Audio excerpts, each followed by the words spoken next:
बिस्मिल्लाहिर्रहमानिर्रहीम। The blank page official में आपको खुशामदीद कहते हैं। अगर आप नए हैं इस चैनल पर तो सब्सक्राइब ज़रूर करिएगा और बेल आइकन को प्रेस करना ना भूलिएगा।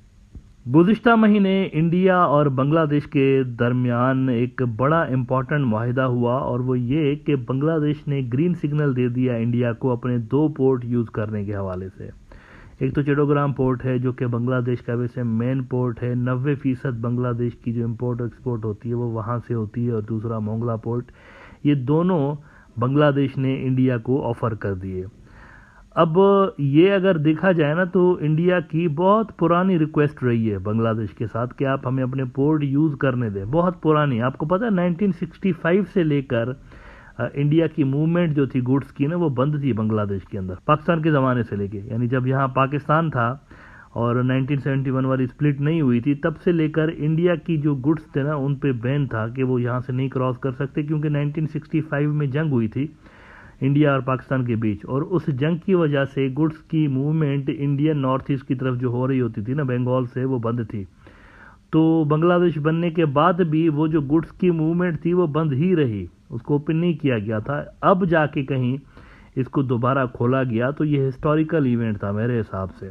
हिंदुस्तान टाइम्स ने इस पे रिपोर्ट किया था कि Bangladesh okays India's use of 2 ports to transport goods to the north east. Chittagong is Bangladesh's main port and handles more than 90% of the country's foreign trade, while Mongla is the country's second largest seaport in the Bay of Bengal. और इसमें उन्होंने कहा कि the National Board of Revenue of Bangladesh issued a permanent transit order on Tuesday that stated the transshipment of cargo will be done in line with standard operating procedures finalized by the two countries under an agreement signed in 2018। बहुत पहले से 2018 से लेकर talks चल रही थी और अब जाके इसको फॉर्मल शक्ल दे दी गई है। अब ये इंडिया के लिए सर्टेनली एक बहुत बड़ा एडवांटेज था। जाहिर सी बात है उनकी पुरानी डिमांड मान ली गई, उनकी पुरानी रिक्वेस्ट पे अमल हो गया। वो चाहते थे कि हमें अल्टरनेट कनेक्टिविटी मिले अपने नॉर्थ ईस्ट तक पहुंचने के लिए, वो उनको मिल गई। अब इसकी कॉस्ट क्या इंडिया ने पे की है? होता है ना हर चीज़ के बदले में आपको क्या मिलता है। 2 पार्टियां होती हैं ना हर एग्रीमेंट के अंदर, तो पहली पार्टी को तो बहुत कुछ मिल गया कि सिलीगुड़ी कॉरिडोर के ऊपर से उनका जो दबाव है वो कम हो गया। अब बहुत सारे जो इंडिया का कार्गो और शिपमेंट्स हैं वो यहाँ से जाएंगी बांग्लादेश से। बांग्लादेश को क्या मिला उस हवाले से मैं आपको हिंदुस्तान टाइम्स की ही रिपोर्ट का ये हिस्सा दिखाना चाहूँगा, जिसमें वो कह रहे हैं कि दी order issued by the Bangladesh side open up transit on 16 routes and cargo can be transported from Chittagong or Mongla port to Agartala in Tripura via Akura, Devaki in Meghalaya via Tambail, Sutarkandi in Assam via Sheola and Srimantapur in West Bengal via Bibir Bazar. यानी कि बहुत सारी states जो है ना उनकी तरफ दरवाजे खोल दिए गए हैं इंडिया के। कोई एक रास्ता नहीं, 4-5 इंडिया की स्टेट्स ऐसी हैं जो कि अब डायरेक्टली कनेक्टेड हैं बांग्लादेशी पोर्ट्स के साथ। अब बांग्लादेश को क्या मिला है इस पे वो कहते हैं कि ट्रांसपोर्टर्स विल हैव टू पे several fees including a transshipment fee of 30 टका per ton, security fee of 100 taka per ton and administrative charge of 100 taka per ton and tolls for using roads in Bangladesh. तो ये कोई 230 टका 1 टन पे India पे कर रहा होगा बांग्लादेश को, ये मिला है बांग्लादेश को असल में। लेकिन मेरे ख्याल से दिस इज़ पीनट। ये जो बांग्लादेश ने फैसिलिटी ऑफर की है ना, दिस इज़ ह्यूज, एक बहुत बड़ी फैसिलिटी है और इसकी स्ट्रेटेजिक सिग्निफिकेंस है। ये ऐसा ही नहीं है, इसकी बहुत बड़ी सिग्निफिकेंस है और मेरे ख्याल से ये 230 टका पर टन कुछ भी नहीं है उस फैसिलिटी के सामने जो कि इनको ऑफ़र की गई है। इसकी वजह यह है कि अगर आप मैप देखें ना बांग्लादेश का, तो सिलीगुड़ी कॉरिडोर का अल्टरनेट आपने दिया है उनको, और उस वक्त दिया है जब ये दूसरे जो अल्टरनेट पे काम कर रहे थे, कालाधन प्रोजेक्ट वो जो इनका चल रहा म्यांमार के अंदर, वो तो धपड़धूस हो गया ना कालाधन प्रोजेक्ट। इंडिया ने जो अडानी साहब ने जो पोर्ट वहाँ पर लिया हुआ था वो भी बेच के वहाँ से चले गए, तो वो तकरीबन डेड एंड पे आ गया उनका वो वाला प्रोजेक्ट। एक ही रास्ता बचता था बांग्लादेश का। निगोसिएशन टेबल पर अगर आप बैठेंगे ना तो बांग्लादेश हैड अपर हैंड। तो इतने बड़े कनेक्टिविटी ऑप्शन के लिए आपने सिर्फ 230 टका पर टन के लिए आप राज़ी हो गए। ये तो वो चीज़ थी जिससे आप बहुत बड़े बड़े फ़ायदे इंडिया से हासिल कर सकते थे। आप इस फैसिलिटी के बदले कोई दूसरा स्ट्रेटेजिक बेनिफिट इंडिया से हासिल कर सकते थे, such as water sharing agreement. Teesta के पानी का मसला भी हल हो सकता था इससे। बांग्लादेश कंडीशन लगा सकता था कि ये फैसिलिटी अगर हम ऑफर करते हैं तो इसके बदले में हमें तीस्ता का पानी का एग्रीमेंट चाहिए।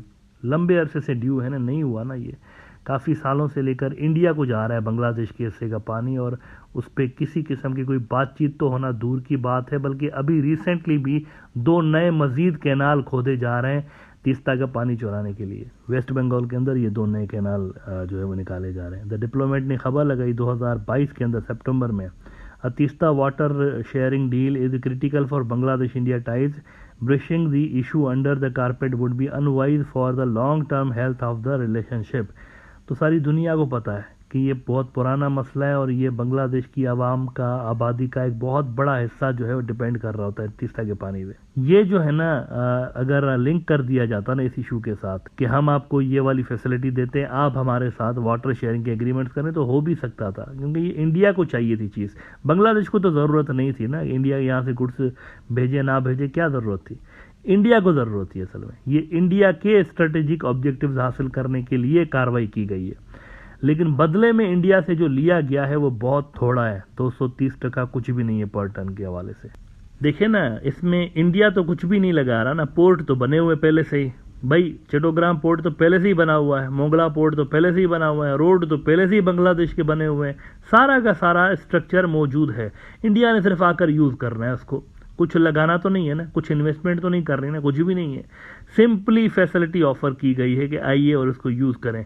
एक होता है ना जैसे जापान कर रहा है, जापान नॉर्थ ईस्ट तक कनेक्टिविटी हासिल करना चाहता है, बांग्लादेश के ज़रिए इंडियन नॉर्थ ईस्ट तक पहुंचना चाहता है, तो जापान तो इन्वेस्टमेंट कर रहा है ना, जापान तो मुख्तलिफ इंफ्रास्ट्रक्चर के प्रोजेक्ट्स पे काम कर रहा है, पैसे लेकर आ रहा है बांग्लादेश के अंदर लगाने के लिए।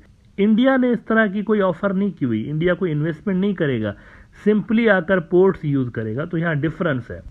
मैं इस प्रोजेक्ट के खिलाफ नहीं हूँ, मेरे ख्याल से ये अच्छी बात है अगर इंडिया नॉर्थ ईस्ट तक जाता है, लेकिन जो कीमत मिली है बांग्लादेश को, मैं उसकी बात कर रहा हूँ। वैल्यू जो है ना वो बहुत कम है, ये कुछ भी नहीं है। ये तो आम जो तौर पर रोड यूज़ कर रहे होते हैं, जो दूसरी कंपनियां भी यूज़ कर रही होती हैं पोर्ट, तो वो भी पे करती हैं ये सारी चार्जेस, इसमें कौन सी बड़ी बात है। देखें ना, ये जो सारी फीसेस मेंशन की गई हैं कि 100% इसका लेंगे, 100% उसका, 30% इसका, ये तो सारे ही पे करते हैं ना। और ये जो कहा जा रहा है कि टूल टैक्स भरेंगे, तो टूल टैक्स क्यों नहीं भरेंगे, डेप्रिसिएट होंगे रोड, इतनी बड़ी तादाद में जब वहाँ पर कार्गो ट्रक्स गुजर रही होंगी तो रोड तो ख़राब होगा, तो डेप्रिसिएट होगा, वो पैसे तो रोडों की मेंटेनेंस पे वैसे ही खर्च हो जाएंगे।